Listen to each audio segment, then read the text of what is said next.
Kan. Shabbat Shalom Yasharala. Ba'ashem Washai. All praises to the Most High, Ba'ashem Washai. Thank the Most High for another Shabbat day, where Israel can come together in holy convocation as per the covenant that the Most High made with our forefathers Abraham, Isaac, and Jacob. Well, we are the Light of Zion, located in Broward County, 2937 West Broad Boulevard. I'm Elder Bishop Lapalal, Kan, and my reader is Shalom. Kan. Right on. Let's start off at Colossians 3, verse 17. Our topic today is going to be the birth of Samson. Well, before we do that, let's go to Colossians 3, verse 17. Colossians chapter 3, verse 17. And whatsoever ye do in word or deed, do all in the name of Yahushua, giving thanks to power and the upper by him. Right. Whatever you do in word or deed, mean what? Whatever you say or whatever action you partake in, make sure they're consistent with the laws, statutes, and commandments of the Most High and the teachings of the Mashiach Yahushua. Understand? Not according to your own feelings or your own directions, but consistent with the teaching of the Most High and the principles of the Mashiach Yahushua. Now let's go to Judges chapter 13.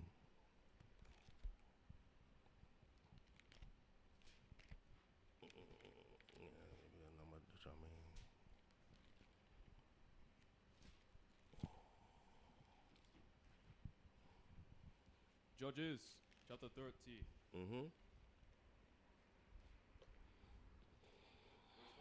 Yeah, verse 1.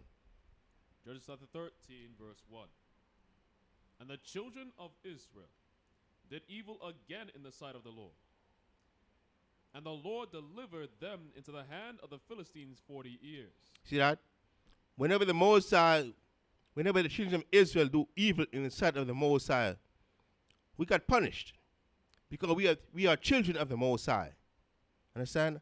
And like a father, whenever the children disobey the father, what happens? The father punishes us. Just like in carnal sense, whenever a child disobeys the parents, the child gets punished. And the children of Israel did evil again. What does it mean again? Wow. Not the first time. We just never seem to learn. Again in the sight of the Most High. And the Most High delivered them in the hand of the Philistines 40 years. Just like we were in the wilderness coming out of Egypt for 40 years.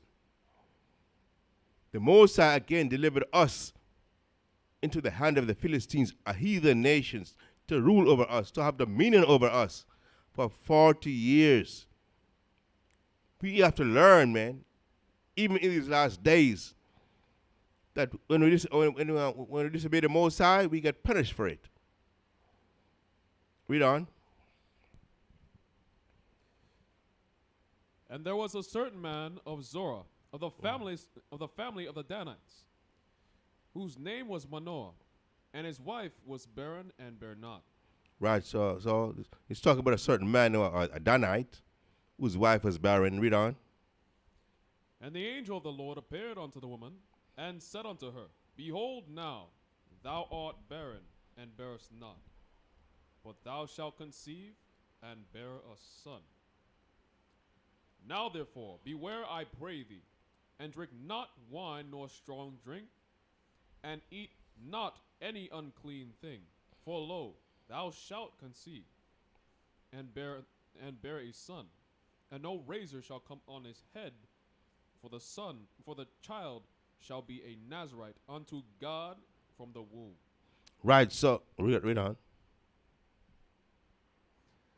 And he shall begin to deliver Israel out of the hand of the Philistines. Right, so the Most High, but guess what though? The Most High's mercy endureth forever.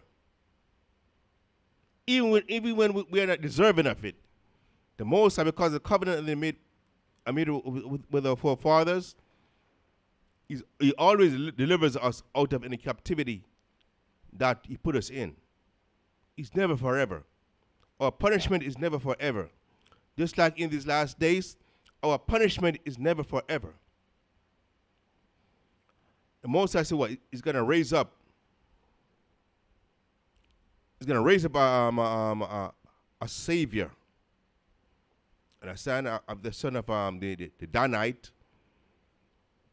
And the lady was Dana lady was barren.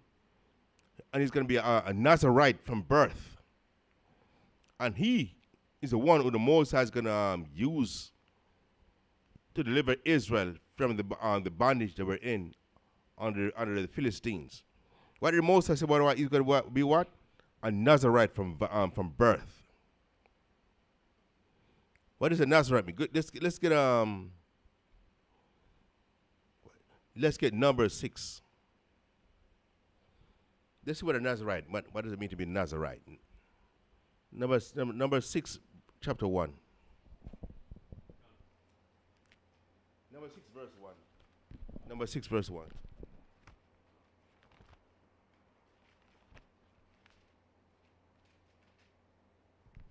Number 6, verse 1.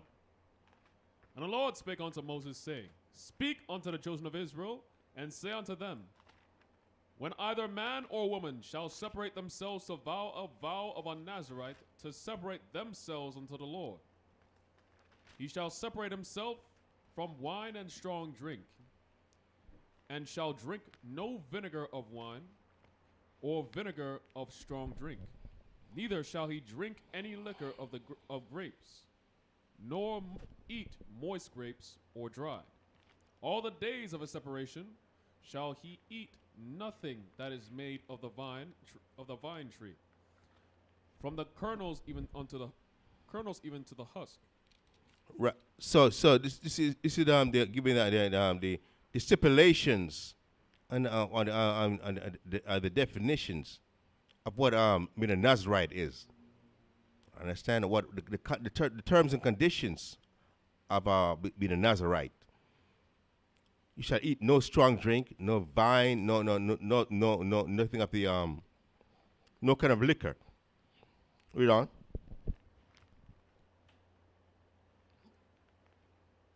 All the days of the vow of his separation, there shall no razor come upon his head, until the days be fulfilled, in the which he separateth himself unto the Lord. Until the days be fulfilled. You know what? To be a Nazarite, I mean, you have to be. It's not indefinite.